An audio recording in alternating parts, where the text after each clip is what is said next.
Hello guys, in today's video I will be showing you how to fix Nikki widescreen problem. So the answer is easy, just go to the settings, then scroll down to the apps section, and then go to the search and search Nikki, and then go to the storage, and here you will find this clear cache option. Click on it.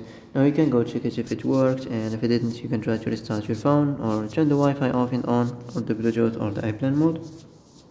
Also you can try to clear data, but be careful. If you clear data, all this application's data will be deleted. This includes all files, the settings, the accounts, the databases, etc. So be careful if you want to clear your data.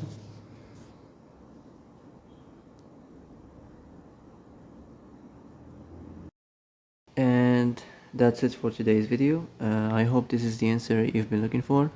If you like this video, don't forget to like and subscribe, and see you in the next video.